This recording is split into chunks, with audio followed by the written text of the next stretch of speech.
In this lecture, we'll be discussing about pauperization and depeasantization. Let us begin with depeasantization.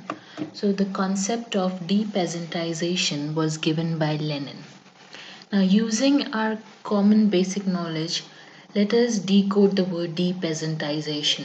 You know what is the meaning of peasantization or peasants. We know what a peasant does. So, a peasant is nothing but a farmer who is involved in agricultural activities. So, depeasantization refers to doing away with these agricultural activities. So, it is the process of shifting of peasants from agricultural to non agricultural sector, which is used as an alternate source of livelihood. That means their dependency on only farming is not adequate. Therefore, they are looking for alternate sources of livelihood. This is also known as a form of de-agronization. That means they are shifting away from agricultural practices. They are looking for new jobs. They are shifting to new and other professions. Why does it happen?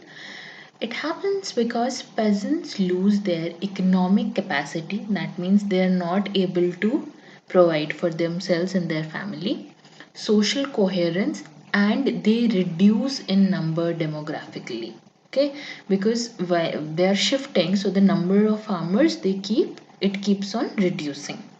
For example, a farmer, maybe he practices agriculture for 6 months during the good yield period, and for the other 6 months of the year, maybe he's a contract based laborer in a city. So he migrates in search of job because farming is not enough for him, and therefore the peasant practices are done away with.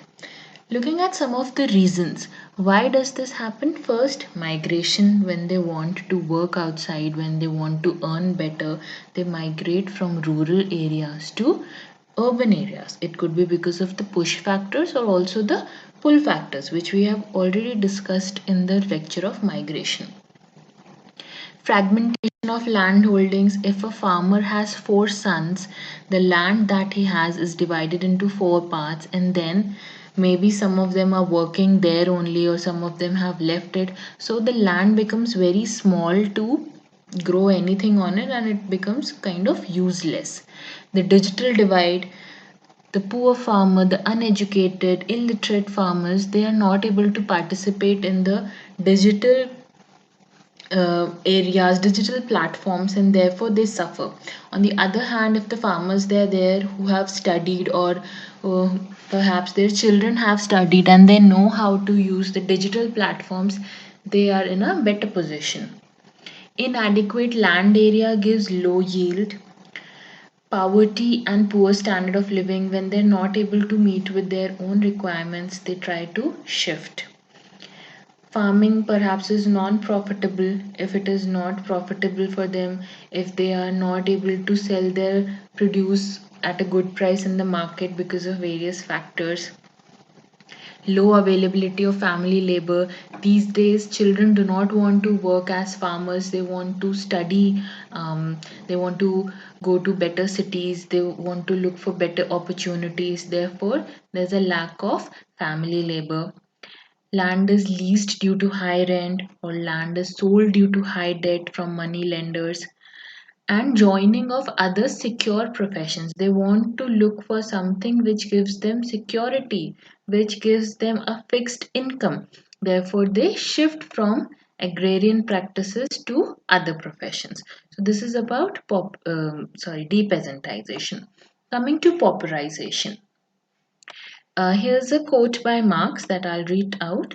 The wealth of bourgeois is swelled by large profits with corresponding increase in the mass of poverty, of pressure, of slavery, of exploitation of the proletariat.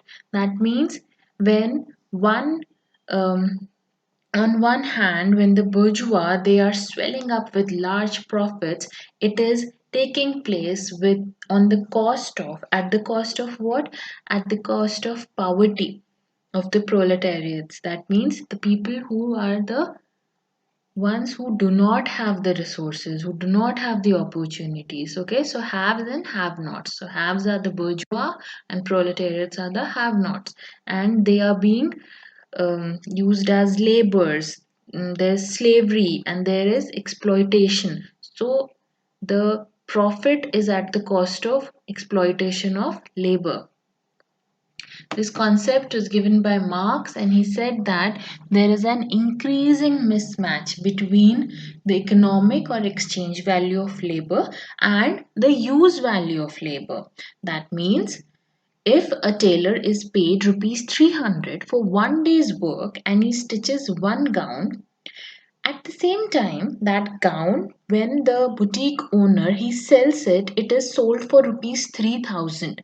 So this mismatch between rupees 3000 and rupees 300, this difference of 2700 rupees is the mismatch, and it keeps on increasing. He said that higher the mismatch, when the gap it increases, it leads to higher pauperization. That means the poor become more poor, and because of this mismatch, the rich also become more richer. Okay, they become richer. And this is what is also known as polarization. So they become two polar opposites. One is becoming poorer and the other is becoming richer. So at this point, when the worker, he reaches a point when he becomes extremely poor, this term was known as lumpen proletariat as given by Marx.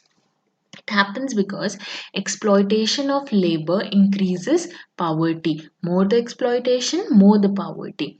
And this exploitation, on the other hand, it makes the rich richer.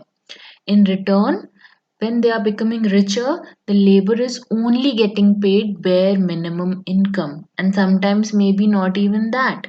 And they are only constantly being exploited. Let us discuss some questions now.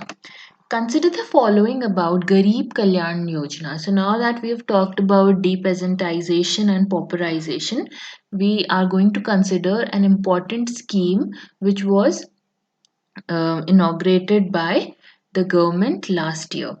So let us consider the statements. First, it was started in the year 2020. This is right. The primary aim of the scheme was to help the rural population during the pandemic and the lockdown. This is correct. When the rural masses were traveling from cities back to their villages and they had no money with them, they were already working on bare minimum income like 200, 300 rupees per day, and then they were forced to leave because of the lockdown. The government inaugurated this scheme. The allotted budget was 1.7 crores. This statement is correct, and the target beneficiaries were initially 80 crores. So this is also right. So the answer will be option number 4. All of these are right. Moving on to second question. Who believes that poverty is the result of exploitation and not scarcity? So this is quite evident when we talk about exploitation and scarcity. This was given by Marx. He said that poverty is happening because the exploitation is also increasing day by day as the gap is increasing, because the laborers had not gained class consciousness. So they were being repeatedly exploited. So he's saying it is not because of scarcity, because resources are available, but the have nots, the laborers, they do not have the opportunity to use that. So there was a problem with opportunity, not scarcity. Therefore, poverty is a result of exploitation. It is given by Marx. Answer is option number 2. I hope you got this lecture. Thank you for